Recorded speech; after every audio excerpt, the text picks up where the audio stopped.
Hi guys, how are you? I am BRC, welcome to the channel. आज के इस lecture में हम यूकैरियोटिक सेल के बारे में पढ़ेंगे। इसके प्रीवियस लेक्चर में हम प्रोकैरियोटिक सेल के बारे में अच्छे से पढ़ा था। तो चलिए यूकैरियोटिक सेल के बारे में पढ़ते हैं। Eukaryotic cell. अगर हम यूकैरियोटिक को दो वर्ड्स में डिवाइड करेंगे तो एक निकलेगा यू एंड और एक निकलेगा कैरियो। यू का मतलब है न्यू और ट्रू एंड कैरियन का मतलब है न्यूक्लियस। सो यूकैरियोटिक सेल में जो न्यूक्लियस प्रेजेंट होता है वो एक डेवलप और वेल डिफाइंड न्यूक्लियस होता है। जो भी मैं समझा रहा हूँ आप उसे पहले अच्छी तरह से समझिए, उसके बाद मैं नोट डाउन करूंगा और आप उसका स्क्रीनशॉट भी ले सकते हैं और वीडियो को पॉज करके भी नोट बना सकते हैं। ठीक है, तो यूकैरियोटिक सेल में एक वेल डिफाइंड न्यूक्लियस है जो कि प्रोकैरियोटिक सेल में नहीं था। और ये बहुत एडवांस होते हैं in comparison to prokaryotic cell. Eukaryotic type के सेल्स कहाँ पर पाए जाते हैं? यूकैरियोटिक ये जो सेल्स हैं वो प्लांट्स में पाए जाते हैं, एनिमल्स, फंजाई, प्रोटिस्टा में पाए जाते हैं। इस यूकैरियोटिक सेल्स के अंदर बहुत सारे ऑर्गेनल्स पाए जाते हैं जो कि डिफरेंट डिफरेंट फंक्शंस प्ले करते हैं। ठीक है, बहुत सारे जैसे कि डिफरेंट डिफरेंट ऑर्गेनल्स, वैक्यूल्स हो गया, लाइसोसोम्स हो गया, माइटोकॉन्ड्रिया हो गया, राइबोसोम्स हो गया, ये बहुत सारे सेल ऑर्गेनल्स है और इनका काम अलग अलग होता है। ठीक है, ये जो यूकैरियोटिक सेल है ये सिंगल सेल भी हो सकते हैं और मल्टीसेलुलर भी हो सकते हैं, but in the case of prokaryotic cell they are unicellular और सिंगल सेल। प्रोकैरियोटिक सेल जो है वो केवल सिंगल सेल होते हैं और यूनिसेलुलर होते हैं, but eukaryotic cell single cell भी हो सकते हैं और मल्टीसेलुलर भी हो सकते हैं। यूकैरियोटिक सेल में जितने भी सारे किंगडम्स आते हैं, प्लांट किंगडम हो गया, एनिमल किंगडम हो गया, या फंजाई हो गया, या प्रोटिस्टा हो गया, इनमें जो मेजर किंगडम होता है वो है फंजाई और प्रोटिस्टा। ठीक है, तो यहाँ पर मैं जो भी चीजें बोला उसी को मैं अब लिखने वाला हूँ और आप उसको लिखना है, आपको उसको लिखना है और चाहे तो आप उसका स्क्रीनशॉट भी ले सकते हैं और वीडियोस को पॉज करके भी देख सकते हैं। ठीक है, you means new and carrion means nucleus. So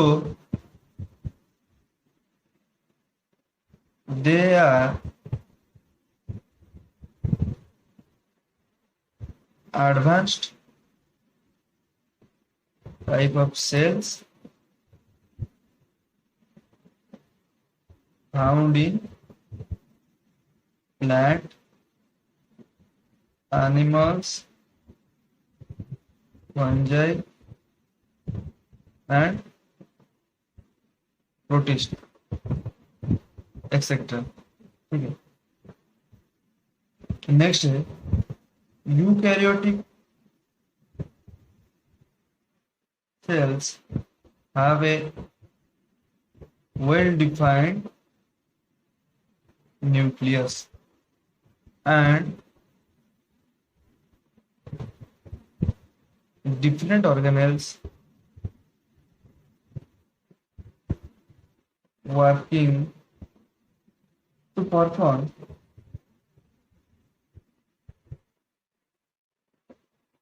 different functions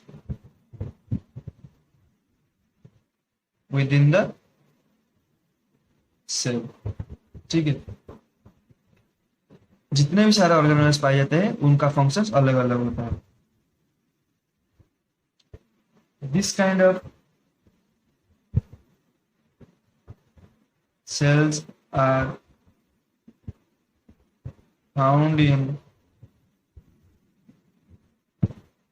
animal, plants, fungi, protozoa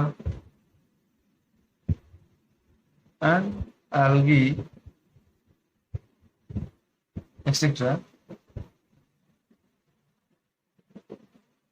are can be single cell or maybe they are multicellular। ठीक है, this kind of cells are found in animal, plants, fungi, protozoa and algae are can be single celled और multicellular। Single cell भी हो सकते हैं या फिर multicellular भी हो सकते हैं। नेक्स्ट है among the various kingdoms,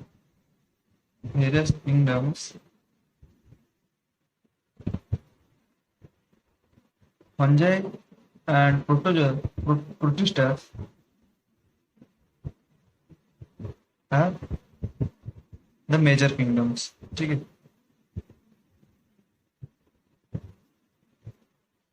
fungi और प्रोटिस्टा मेजर किंगडम्स होते हैं। तो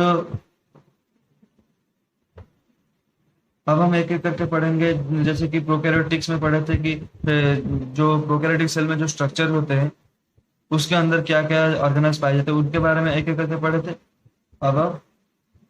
अब यूकैरियोटिक सेल के बारे में पढ़ेंगे। ठीक है, the structure of eukaryotic cells contain, ठीक है, ये क्या क्या कंटेन करते हैं अब हम पढ़ेंगे।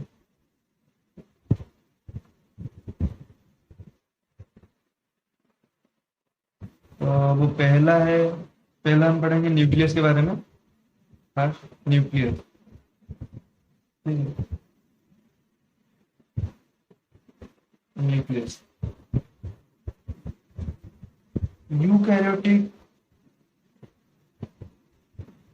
cell have a well-defined nucleus where DNA is stored. It helps in the production of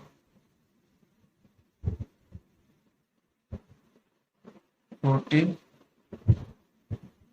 synthesis and ribosomes.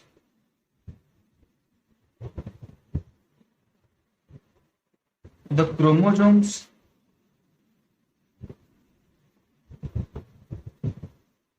present inside the nucleus, which is surrounded by the nuclear envelope. It is a bilipid layer and controls the passage of ions and molecules. ठीक है, जैसे कि मैं आपको starting में बताया कि eukaryotic cell में जो न्यूक्लियस है वो वेल डिफाइंड है और डेवलप्ड है। वहां पर डीएनए स्टोर होकर रहता है जो कि जेनेटिक मटेरियल है। ठीक है, और इसका काम क्या है, वो राइबोसोम एंड प्रोटीन सिंथेसिस और प्रोटीन के प्रोडक्शन में हेल्प करते हैं। ठीक है, न्यूक्लियस में डीएनए के साथ साथ क्रोमोसोम भी पाए जाते हैं, प्रेजेंट होते हैं, और वो एक न्यूक्लियर एनवेलप के थ्रू बाउंडेड होकर रहते हैं। जबकि प्रोकैरियोटिक सेल में ऐसा नहीं था। प्रोकैरियोटिक सेल में न्यूक्लियस फ्रीली प्रेजेंट रहता था साइटोप्लाज्म में, और ये न्यूक्लियर एनवेलप 2 लिपिड के मॉलिक्यूल से बना हुआ है एंड बहुत सारे आयंस और मॉलिक्यूल्स के पैसेज को कंट्रोल करता है। ठीक है, तो ये था न्यूक्लियस के बारे में। अब हम देखेंगे साइटोप्लाज्म के बारे में। तो सेकंड नंबर पर देखेंगे cytoplasm.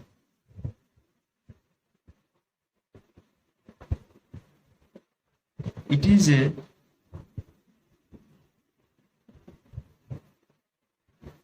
jelly-like substance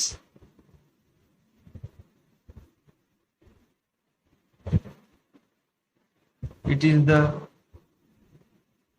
location where other organelles are present. It is present external to the nuclear membrane and internal to the cell membrane. ठीक है, तो यहाँ पर जो लिखा मैं आपको समझाता हूँ। साइटोप्लाज्म एक जेली लाइक सब्सटेंस है जो कि 80% वाटर से बना हुआ है और वो सेल्स को न्यूट्रिएंट्स प्रोवाइड करने में हेल्प करता है। ठीक है, साइटोप्लाज्म कहाँ पर प्रेजेंट है? वो न्यूक्लियर मेम्ब्रेन के बाहर और सेल मेम्ब्रेन के अंदर में प्रेजेंट रहता है। But in the case of prokaryotic cell में ऐसा नहीं होता था, वो सिर्फ सेल मेम्ब्रेन के अंदर पाया जाता है, क्योंकि जो न्यूक्लियस था वो किसी भी न्यूक्लियर एनवेलप के थ्रू बाउंडेड होके नहीं था। पर in the case of eukaryotic cell में न्यूक्लियस एक एनवेलप के अंदर प्रेजेंट होता है। ठीक है, तो इसी के वजह से हम यहाँ पर लिख सकते हैं कि जो साइटोप्लाज्म है वो न्यूक्लियर एनवेलप के बाहर पाए जाते हैं और सेल मेम्ब्रेन के अंदर पाए जाते हैं। ठीक है, जो साइटोप्लाज्म है उनके उसके अंदर बहुत सारे ऑर्गेनल्स पाए जाते हैं, जैसे कि माइटोकॉन्ड्रिया हो गया, राइबोसोम हो गया, Golgi apparatus, chloroplast, lysosome etcetera etcetera. अब हम इसको एक एक करके पढ़ेंगे। ठीक है, तो इट इज कंसिस्ट ऑफ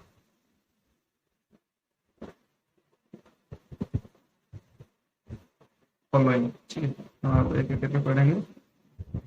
तो पहला हम देख लेते हैं mitochondria.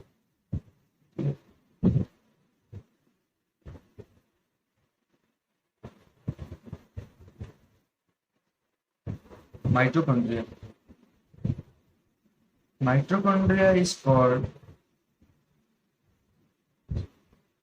as the powerhouse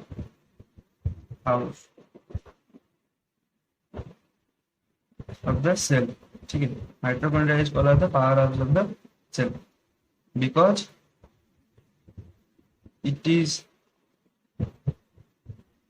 responsible for making ATP, making ATP। ठीक है, और ये जो mitochondria has its own DNA and ribosomes।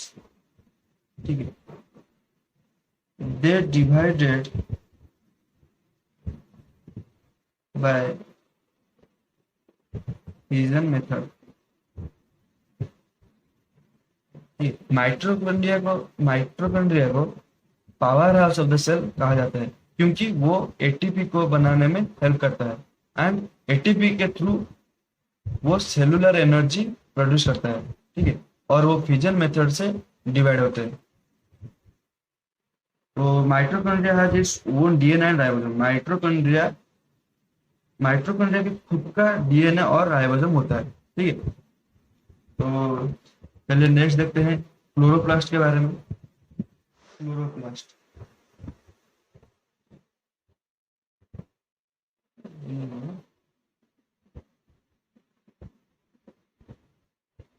Chloroplast chloroplast जो है वो जनरली algae और प्लांट्स में पाए जाते हैं और इन the case of plants chloroplast एक इंपॉर्टेंट ऑर्गेनेल है। ठीक है, वो किस टाइप का हेल्प करता है प्लांट में? वो सनलाइट एनर्जी को केमिकल एनर्जी में कन्वर्ट करने में हेल्प करता है थ्रू द फोटोसिंथेसिस। ठीक है, तो मैं उसी में ही लिखता हूँ, these are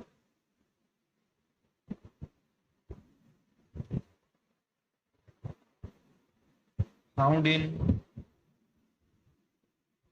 algae and plants। It is one of the most important organelle in plants, which helps in converting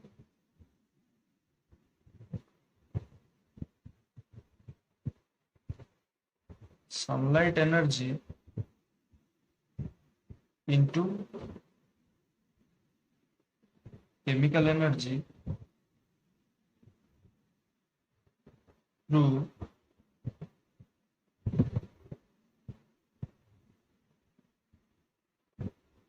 photosynthesis. ठीक है, तो next Golgi apparatus।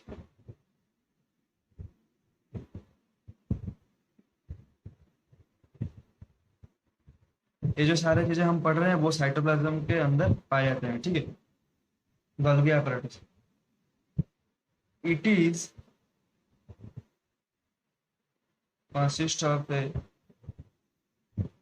stack of many flattened disc-shaped sacs known as cisternae। ठीक है, they helps in packaging of materials and in circulating them। तो ये जो Golgi apparatus है वो एक फ्लैटेंड डिस्क शेप्ड सैक है जो कि जिसको सिस्टर नहीं कहते हैं, और उसका काम क्या है, वो मटेरियल्स को पैकेजिंग करना और उन मटेरियल्स को सर्कुलेट करना। ठीक है, गोल्गी apparatus एक इम्पोर्टेंट साइट है for the formation of glycoproteins and glycolipids. ठीक है, ये याद रखने वाली बात है, ये एक मेजर साइट है for the formation of glycoproteins and glycolipids. ठीक है, नेक्स्ट है lysosomes and vacuoles। ठीक है, the most important function of endoplasmic reticulum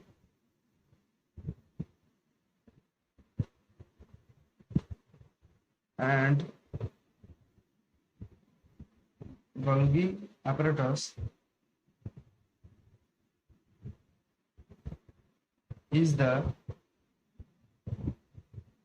synthesis of lysosome, which helps in the digestion of intracellular molecule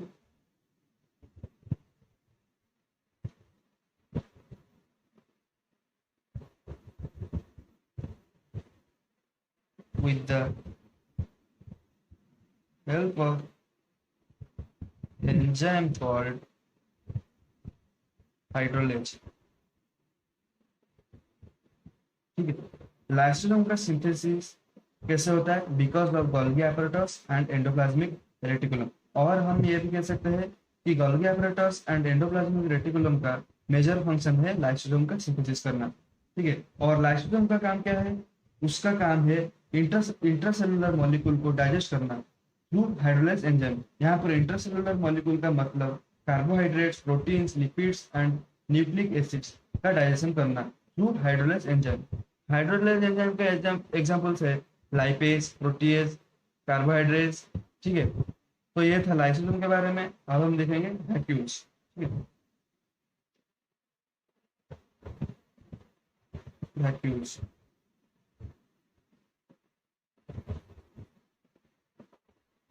vacuoles are the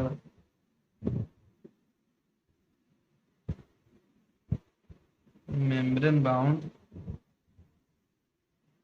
cavities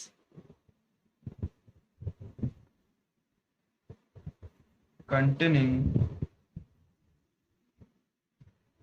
fluid as well as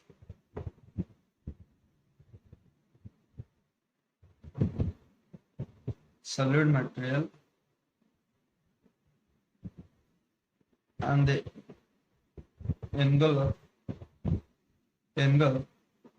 material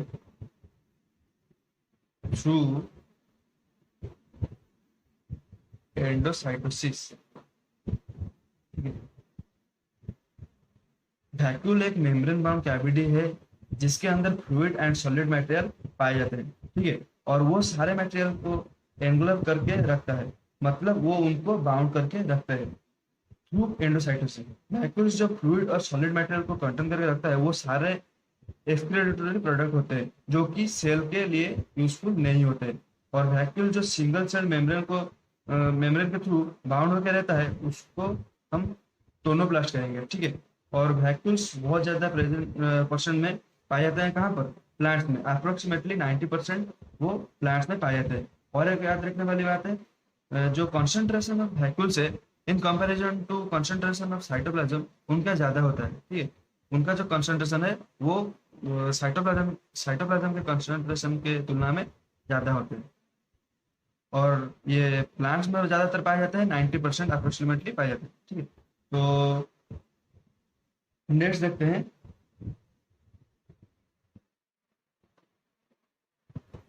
cilia,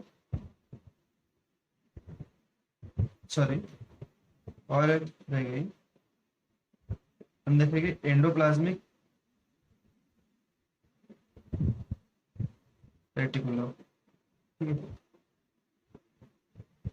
endoplasmic reticulum, it helps in the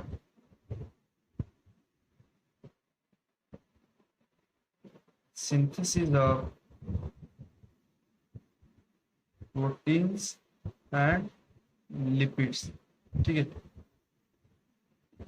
वो help करते हैं protein and synthesis के, protein and lipids को synthesis करने में। They are of two types, एक है rough endoplasmic reticulum और एक है स्मूथ एंडोप्लाज्मिक रेटिकुलम, ठीक है। ये जो रफ एंडोप्लाज्मिक रेटिकुलम है, किसको हम रफ एंडोप्लाज्मिक रेटिकुलम कहेंगे, ठीक है। तो चलिए देखते हैं रफ एंडोप्लाज्मिक रेटिकुलम।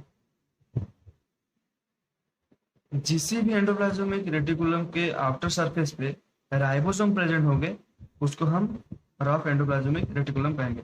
और जिस एंडोप्लाज्मिक रेटिकुलम के आउटर सरफेस पर कोई भी राइबोसोम प्रेजेंट नहीं होंगे और राइबोसोम एब्सेंट होंगे उसको हम स्मूथ एंडोप्लाज्मिक रेटिकुलम कहेंगे, ठीक है। तो रफ एंडोप्लाज्मिक रेटिकुलम दे बियरिंग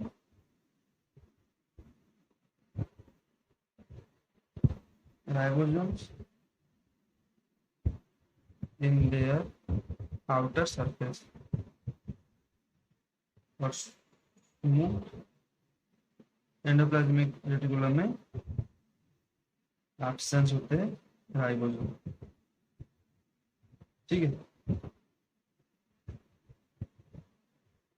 रफ एंडोप्लाज्मिक रेटिकुलम का काम क्या है?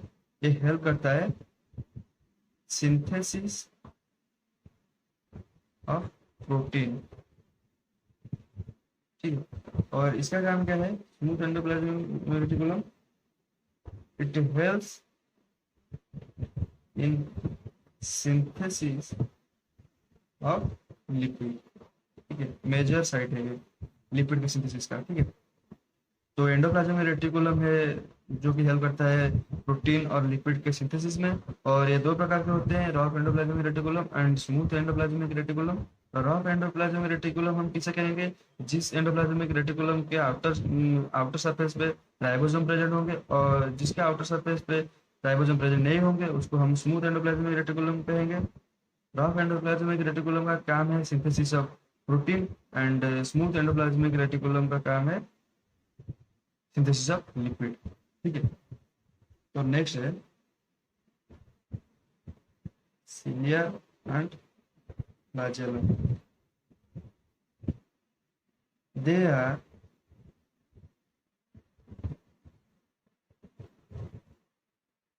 द लोकोमोटरी ऑर्गेनल्स, ठीक है। वो हेल्प करते हैं मूवमेंट करने में, लोकोमोशन करने में, ठीक है। Cilia are shorter than flagella and numerous। ये जो सिलिया होते हैं वो इन कंपैरिजन टू फ्लैजेला बहुत ज्यादा छोटे होते हैं, बट न्यूमेरस होते हैं, बहुत ज्यादा होते हैं। ठीक है, तो नेक्स्ट है ग्लाइकोकैलिक्स। जैसे कि हम ये सब प्रोकैरियोटिक में भी पढ़े थे, ये एक आउटर मोस्ट लेयर है। ठीक है, ये हेल्प करता है प्रोटेक्शन में। तो it is a kind of polysaccharide and it is the outermost layer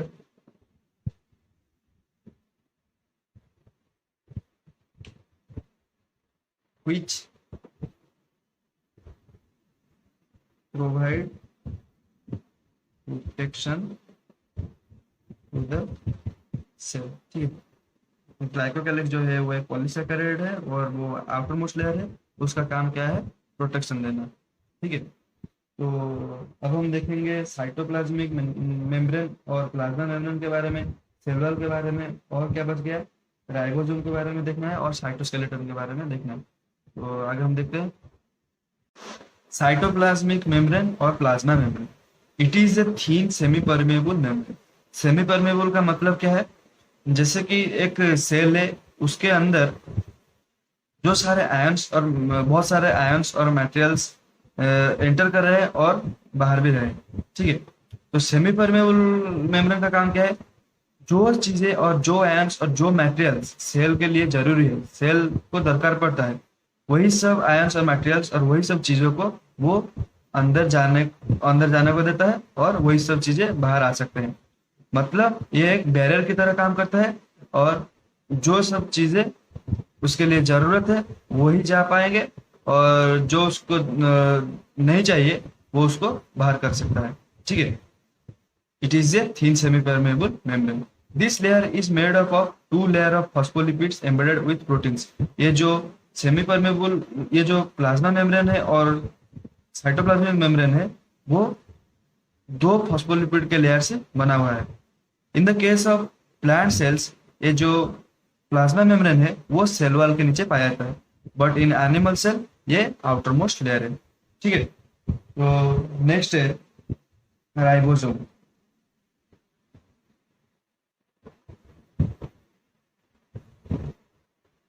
they are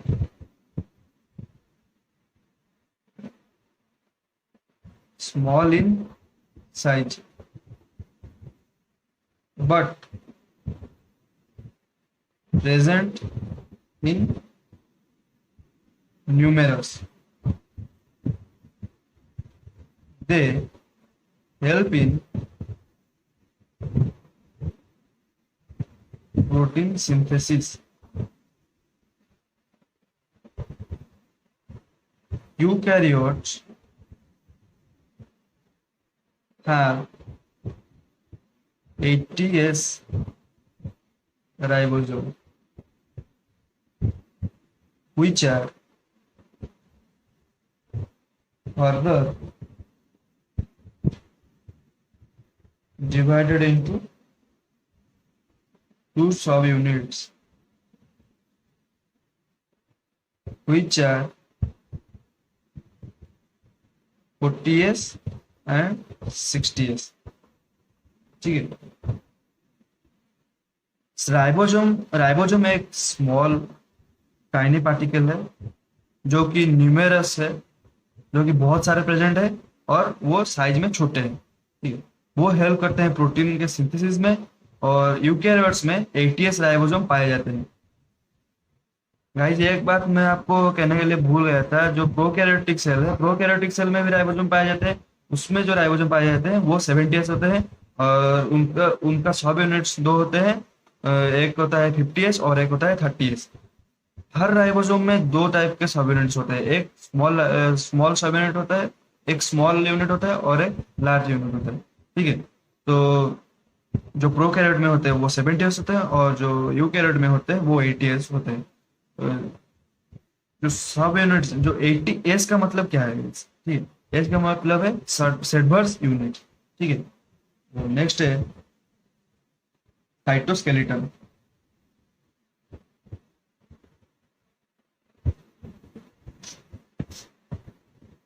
it provide support to the cell. It is of two types. एक है माइक्रोट्यूबल्स और दूसरा है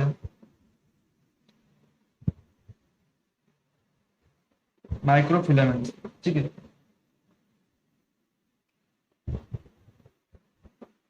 Microtubules have a diameter of about 24 nanometer, ठीक है।